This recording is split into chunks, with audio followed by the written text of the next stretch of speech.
咁好啦，我哋嚟到第二部分軍閥爭權嘅概況。第一部分係呢個撫遠之爭。咁袁世凱就係掌管北洋軍㗎嘛。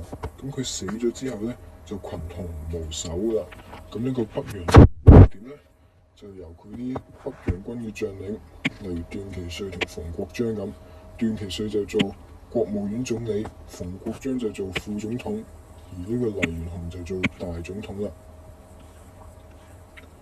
咁呢個呢，撫遠之爭呢，就係1917年嘅時候，就正值第一次世界大戰，係1914至1918啊。咁佢哋呢個黎元洪同埋段祺瑞就參戰問題就發生衝突啦。咁呢個所謂嘅撫遠之爭係咩呢？個撫就係總統府，就個府啦。院就係國務院嘅院，就即係話係段祺瑞同埋黎元洪之爭啦。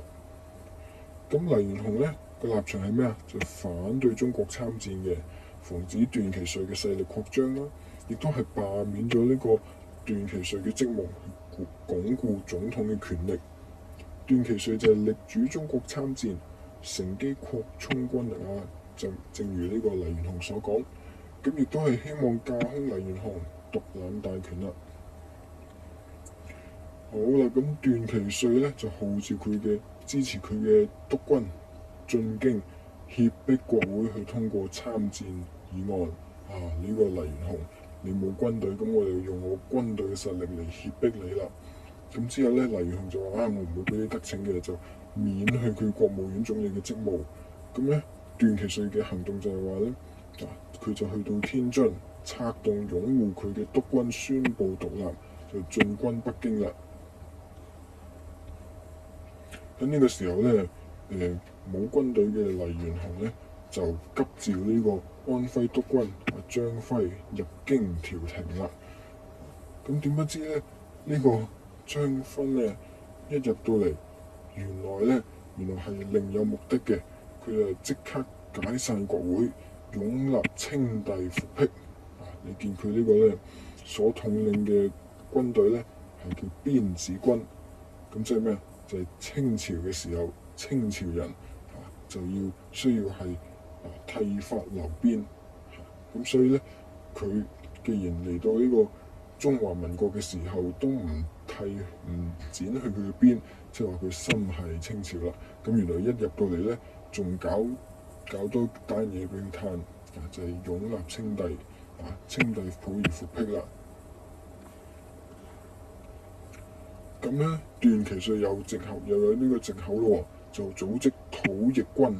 個逆就係逆賊，逆賊係講緊張勳，即係話你好地地中華民國做緊呢個共和制，你又要再轉翻帝制，俾清帝溥儀復辟，係咪先？咁就有藉口進軍北京啦。咁樣呢，呢個張勳就戰敗逃走啦。咁溥儀就再次退位啦。僅僅做咗12日皇帝就又退位啦。好啦，咁樣呢，復辟呢個張勳復辟事件之後，黎元洪引咎辭職。咁馮國璋由副總統變咗做大總統啦，而段祺瑞亦都係做翻佢嘅國務院總理嘅。之後馮國璋就話呢個實權呢，其實仲喺呢個段祺瑞手入邊。咁因為之後段祺瑞就話拒絕恢復臨時約法，亦都係對德國宣戰，加入咗第一次世界大戰啦。好啦，咁呢個呢，出現軍閥爭權嘅概況喎。之前袁世凱仲喺度嘅時候呢，就佢一手統領住北洋軍啦，就比較團結嘅統一嘅。咁所以呢，就係啦。咁而佢死咗之後呢，就群雄無首啦。咁樣呢，就變相佢啲北洋軍就分裂啦，就變咗有唔同嘅將領就帶領，就叫軍閥啦。而家佢話軍閥割據，就呢個藍色粉紅色黃色呢啲啡色、綠色呢啲，全部就係軍閥割據嘅情況。咁樣呢，孫中山就話佢想維護臨時約法，因為咩？因為上面講埋啦，就係呢個段祺瑞佢拒絕恢復臨時約法啊嘛，所以佢為咗維護呢個約法呢，就聯合西南省份，就係啡色同埋綠色呢度，組成喺廣州組成呢個護法軍政府，就對抗呢個段祺瑞同埋北洋政府啦。呢個就係所謂嘅護法之役。孫中山呢，雖然被推舉為軍政府嘅大元帥，但係實權喺西南軍閥手入邊，因為咧呢個孫中山係冇軍隊嘅，所以軍隊嘅實力咧仍然係依靠喺呢個西南軍閥嘅手入邊。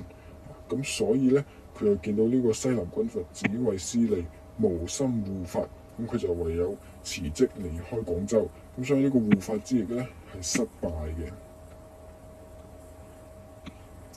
好啦，咁樣咧有3次嘅戰爭啦，就係呢度俾你睇翻嘅2次革命、護國之役同埋護法之役，做翻個比較啦，要分清楚啦。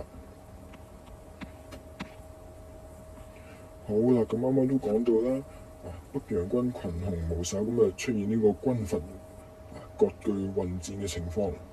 藍色就係奉天人張作霖嘅奉系，黃色就係呢個咧直隸人馮國璋嘅直系，粉紅色就係安徽人段祺瑞嘅皖系，咁樣啦。呢個就係北洋軍閥。咁呢個北洋軍閥咧係啦，就互相混戰，爭奪呢個中央政府嘅控制權啦。即是話咧控制到呢個北京嘅範圍咧，就係控制到中央政府嘅控制權啦。咁樣咧，南方亦都有軍閥嘅，就係呢個啡色同埋綠色啦。啡色就係唐繼堯嘅田系，陸榮廷嘅桂系就係呢個綠色啦。好啦，咁呢個軍閥政治嘅特點有乜嘢咧？就係割據混戰啦，大家互相攻伐啦，對呢個社會經濟都嚴重破壞啦。同埋咧，軍閥咧就都係倚仗呢個武力割據一方，係無視中央嘅。因為其實雖然佢哋呢個情況咧係割據混戰，好似係4分5裂，但係其實形式上一個係叫做都係一個政府，就係呢個叫做中華民國嘅北洋政府。雖然但係佢嘅情況咧就係唔同地區就由唔同嘅軍閥去控制住啦。好啦，咁第2點就係咧政局動盪。咁你都望到啦，個時間線度，藍色就係當權嘅軍閥，粉紅色就係元首。咁樣咧就不停轉啦，同埋咧有3次戰爭去睇下啦。第一次呢個係叫做直皖戰爭，咁就直系奉系贏。咁所以咧喺呢個1920年之後咧，就係直系同奉系係當權嘅軍閥。之後發生呢個第一次嘅直奉戰爭，就直系贏，所以咧就直系做當權軍閥。第2次嘅直奉戰爭咧就奉系贏喎，咁所以後尾咧就由奉系當權啦。好啦，而且咧就係軍閥當權之下啦，各地成日有兵變啊、盜匪猖獗，社會動盪不安啦。第3點就係民生困苦啦。你都望到張圖啦，喺度個軍閥就拖住中國百姓，就孭住啲公債、外債、地丁、關稅呢啲，全部咧都係咩？對各自控制地區橫徵暴斂，搜括民財，亦都強徵百姓當兵啦，係民生困苦嘅。而且你都望到呢幅圖啦，就係咩？南方軍閥、北方軍閥，就係咧踩住中國人民咧，就係去打仗嘅，無視呢個人民嘅痛苦啊，就係國窮民困啦。好啦，第4點呢個就係勾結列強，軍閥就俾利權俾列強啦，列強就俾貸款俾軍閥去擴充軍備啦。咁呢個表咧就係唔同嘅派系，佢哋被支持嘅國家。就係譬如皖系就係日本，直系就英美，奉係由日本，田係就英法，貴係都係英法啦。好啦，咁我哋講到呢度就完咗先，我哋下次呢，就講呢個北洋政府嘅外交挫折啦。